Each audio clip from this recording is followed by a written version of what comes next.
Sungguh-sungguh Allah sangat ridho ketika seorang hamba itu makan ketika sesuap nasi dia muji Allah, ketika minum seteguk nasi dia muji Allah. Itu kalau orang diridhoni Allah itu wali betul. Itu untuk jadi wali itu gampang, kamu makan ridho, kamu nginjak buminya Allah ridho seneng, kamu hidup keseharian aman seneng. Nah ini supaya sampean kita semua ngaji betapa panduan Rasulullah untuk menggapai ridho Allah itu banyak yang keseharian sekali. Saking kesehariannya banyak dalam hadis dan itu sahih. Nabi menyebut hal-hal yang keseharian. Hatta ma tas'alu fi imra'atika, kamu punya uang kemudian istri kamu bisa makan itu ibadah. Bahkan sebagian ibadah itu dicontohkan Nabi yang akhirnya diprotes sahabat. Yaitu wa fi buti ahadikum sedekah, kamu menggauli istri kamu itu ya sedekah. Sampai sahabat bilang yang benar ya Rasulullah. Ayati ahaduna syahwatahu wa huwa lahu ajrun. Masa urusan biologis, urusan syahwat kemudian dia dapat pahala. Nabi menjawab, alai salawadu'aha fi haramin akana alaihi wisrun. Bagaimana kalau dia meletakkan ke yang tidak benar itu kan dosa. Nah, hal-hal seperti ini yang saya ingin teman-teman semua lah, semua. Saya juga agak ingin ngaji demi Anda juga agak ingin. Itu dosa sekali ngaji kok pesanan kelompok tertentu itu enggak boleh. Islam itu untuk semua. Jadi ya cuma karena di depan saya jenengan ya seakan-akan jenengan korbannya. Itu ada ilmunya dalam usul fikih itu. Jadi orang itu harus ngaji usul fikih. Nama yang disebut, mungkin Mas Sufyan masih ingat zaman ngaji usul fikih. Nama yang disebut itu tidak jaminan sebagai prioritas perintah. Jadi misalnya gini, kebetulan yang di depan Nabi itu Abu Dzar. Nabi ya bilang, ya Abu Dzarin ini uhibbuka misalnya, atau ya Mu'ad ini muhibbuka, atau ya Abu Hurairah ini uhibbuka misalnya. Banyaklah riwayat yang Nabi nyebut ya Abu Dzarin, ya Mu'ad, ya Abu Hurairah. Kemudian misalnya Nabi meneruskan khitab, ini uhibbuka, saya mencintai kamu, fakul dubur sholatin, atau sebagian riwayat disebut fala tada'an la dubura kulli sholatin, Allahumma inni ala dzikrika wa syukrika wa husni ibadatik. Saya mencintai kamu, siapa saja, Mu'ad bisa, Abu Dzar bisa siapa. Saya mencintai kamu, mohon kalau habis sholat kamu jangan lupa wiridan Allahumma a'inni ala dzikrika wa syukrika wa husni ibadatik. Ya Allah, tolong kami permudah supaya mudah ingat engkau. Anda tidak bisa mentang-mentang, wong nama saya Parmin, nama saya Purnomo, itu yang diperintahkan Mu'ad misalnya. Jadi yang disebut satu, tapi khitab itu untuk siapa saja. Saya teruskan. Jadi saya mohon semua kita melakukan kebaikan itu, kalau dalam kaidah fikih disebut al yakin la yuzalu bisyak.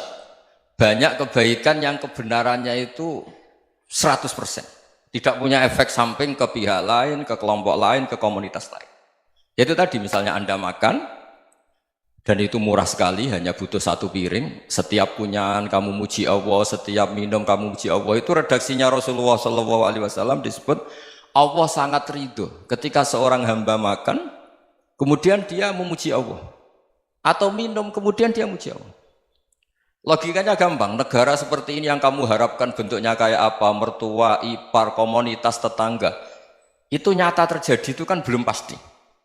Sementara yang mesti terjadi adalah kamu butuh makan, kalau tidak mati. Butuh minum, kalau tidak mati. Butuh bumi yang nyaman ditempati, kalau tidak kita juga mati. Sebab itu Allah kalau menyebut nikmatnya itu hal-hal yang keseharian. Alladzi at'amahum min ju'. Allah itu siapa? Allah itu yang menciptakan kamu bisa makan. Tidak berlebihan, Allah itu yang menciptakan kondisi sosial itu ideal. Zaman Nabi itu ya ada orang munafik. Orang-orang pilihan Allah itu juga diuji orang sekelilingnya yang macam-macam. Semua diuji sesuai konteks zaman dan waktu. Nah, tapi ada ibadah-ibadah yang selalu disarankan Nabi. Sampai Nabi itu pernah ditanya, ayul islami khairun ya Rasulullah, Islam terbaik itu gimana? Jawaban Nabi itu unik. It'amut to'am, Islam terbaik itu ya makan-makan, santai-santai. Ketika Allah menyebut beberapa kebaikan, falak tahamal akobah, wa ma adrokan apa? Mal akobah. Terusannya apa? Fakku rokobah. Terusannya apa? Au it'amun fiyaumin di masubaya, atau acara makan-makan itu juga Islam. Kenapa? Ya bayangkan kalau tidak ada makanan, kita mati kan? Kondisi sosial tidak ideal itu Anda masih gak apa-apa, tapi kalau Anda tidak makan, Anda tidak minum, Kamu punya istri cerewet masih bisa hidup, punya mertua cerewet masih bisa hidup. Tapi kalau tidak makan bisa mati. Berarti penting mana istri sama makan?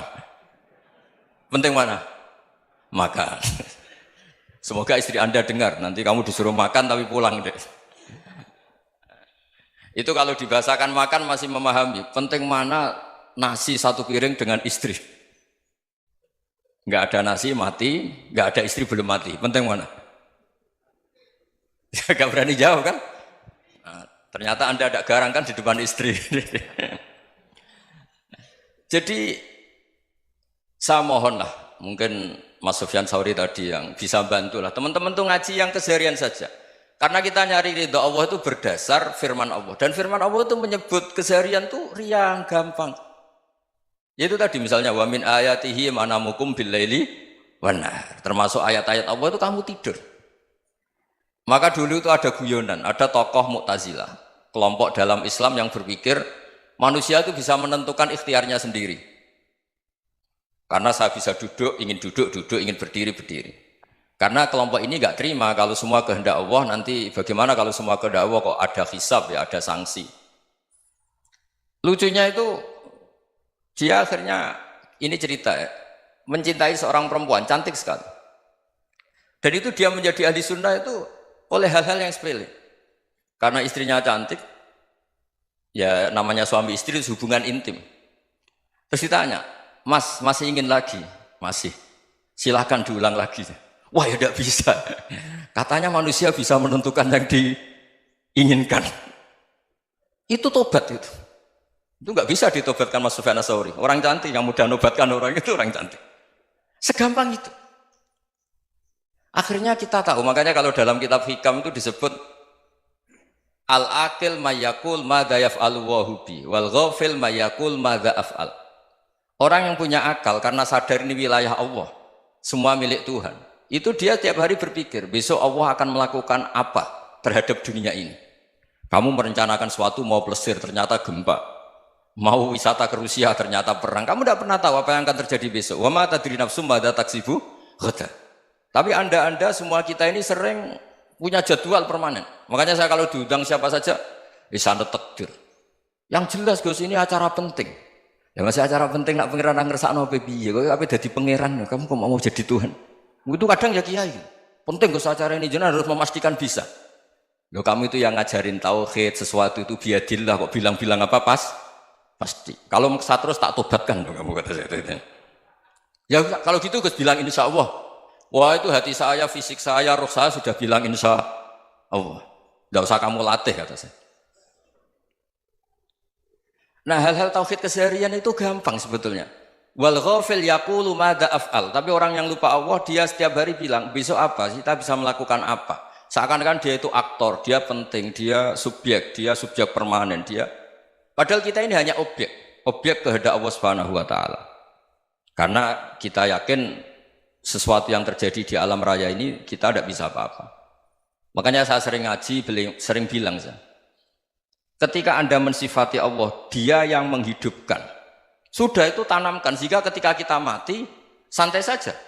Kenapa santai? Allah punya cara menghidupkan kita. Zaman kita hidup juga gak tahu caranya ngelola jantung, ngelola paru-paru.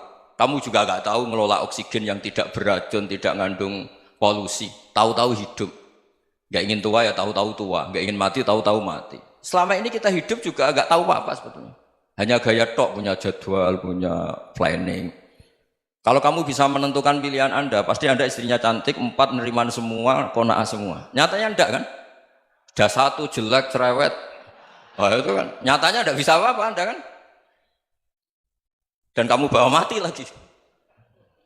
Itu kan, istri Anda juga gitu, punya keinginan, punya suami yang ganteng, yang jabat, yang neriman, yang enggak poligami. Ya enggak kesampaian juga. Kalau kita ngitung tingkat kegagalan kita itu gagal terus. Ya kan? Nah, terus ingat Allah, madza yaf'alu wa hubi. Orang yang punya akal selalu berpikir Allah itu menghendaki apa terhadap saya. Lalu sama-sama orang ngelihat orang yang serius, itu kata Anda itu pemikir berat, serius. Senang punya tokoh yang merengut tuh, karena kamu anggap serius. Tapi sebagian orang nganggap orang yang serius itu wong merengut, wong masam, wong muka kok ditekuk. Jadi sama Itu hati, ya muqallibal qulub tsabbit qalbi ala dinik. Karena kita nggak tahu cara berpikir kita tentang orang lain, tentang sekeliling kita. Misalnya kita orang baik yang jenis ngrumat fakir miskin. Ada orang bangun masjid mewah itu janggal. Apa artinya masjid mewah kalau banyak orang kelaparan? Tapi kalau yang jenis pendidikan, apa artinya masjid mewah kalau tidak bisa ngaji? Nanti yang jenis infrastruktur, apa artinya ini kalau semuanya punya sudut pandang yang berbeda-beda. Dan Islam mengapresiasi semua kebaikan.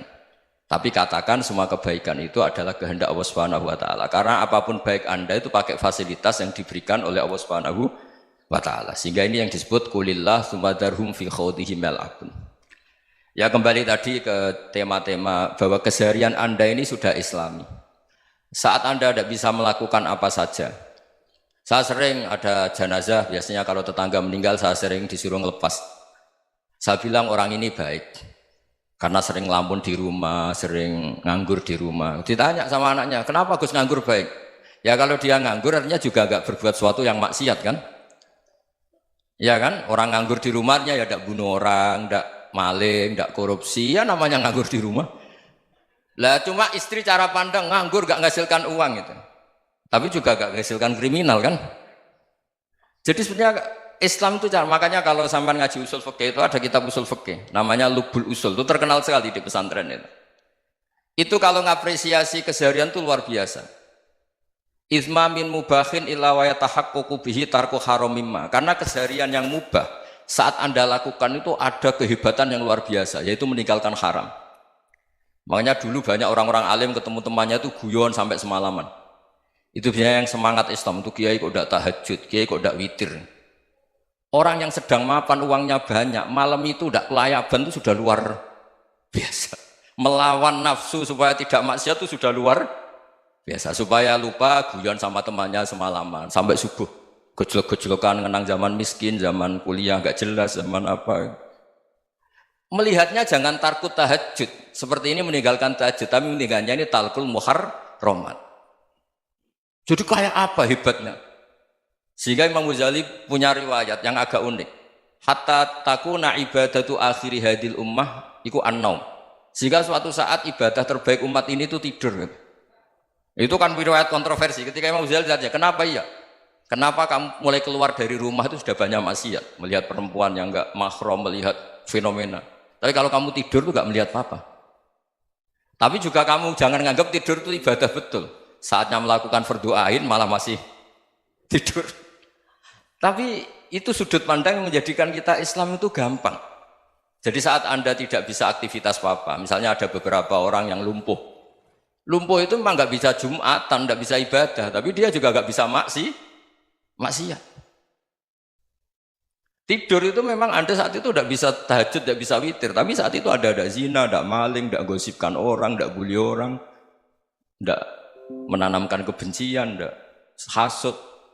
Sehingga tidur menurut Allah Ta'ala wa min ayatihi manamukum billaili apa? Wan-nahar. Karena di tidur itu selain ada unsur istirahat, jaga kestamina, juga ada unsur meninggalkan beberapa keburukan. Nah saya mohon ibadah yang keseharian ini kita jaga. Supaya kita semua baca ayat itu fasih. Fasih itu tertanam di hati. Allah itu siapa? Alladzi at'amahum min ju'i wa amanahum min khauf. Dan Allah kalau cerita di Quran itu anna sababnal ma'a sabba thumma syaqaqnal ardha wa syaqqa fa ambatna fiha habba wa inaba wa qadba wa zaituna wa nakhla wa hadaika hulba. Kamu tahu saya ini siapa kata Allah? Saya ini adalah Tuhan yang menurunkan air, kemudian ada tanaman banyak. Habba wa inaba wa qadba, ada zaitun, ada tin, kalau orang Jawa mungkin ada tela, ada padi, ada mangga, ada pisang. Sudah. Wa inaba wa zaituna wa nakhla wa hadaika hulba. Ada perkebunan yang lebat. Tujuannya apa? Mata Allahkum, silahkan kamu pakai, kamu nikmati. Tapi karena kadang kita ini punya ide-ide besar. Tadi untuk syukur saja nunggu punya istri riman, rumah baik, tetangga baik, komunitas baik, semuanya baik baru syukur. Lama-lama nanti ada di surga, syukurnya nunggu surga paling kelas A. Itu sudah ada yang menghuni Rasulullah, kamu nggak boleh di situ. Masa untuk syukur saja? Repotnya Masya Allah. Jadi mohonlah Quran yang kalau Anda hafalkan juz amma itu kan ada ayat-ayat yang kayak tadi. Ya, fal yanzuril insanu ila ta'ami. Coba lihat. Apa yang kamu makan ya? Dari mana? Dan untuk mempertahankan hidup kamu keseharian. Jadi jangan kira ibadah itu harus membentuk komunitas yang versi Anda. Ibadah itu harus yang hal yang mulu-mulu. Kesehariannya Anda alami. Loh ini saya tidak bikin-bikin. Saya ngaji bukan karena berdasar pesanan. Itu ayat yang saya baca kan betul ada ayatnya kan. Fal yang dzuril insanu ila tu'ami anna soba benal ma'ah soba thumma syaqqaqnal ardo syaqqa fa ambasna fiha habba wa inaba wa qadba wa zaituna wa nakhla wa hadaika ghulba. Terusannya apa? Mata'al lakum, silakan kamu nikmati. Mata itu silakan kamu nikmati. Ya kayak sampean dikasih hidangan ya makan. Ya sudah makan, habis makan ya minum, habis itu ngantuk ya tidur. Ya sudah normal-normal saja. Kayak apa indahnya Islam?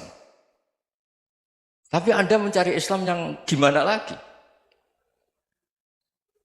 Nah itu yang diajarkan guru-guru kita, diajarkan sanad kita sampai Wali Songo, sampai Rasulullah SAW. Bahwa pada akhirnya ada jihad, ada perang. Itu dulu memang perang, bukan membunuh, beda.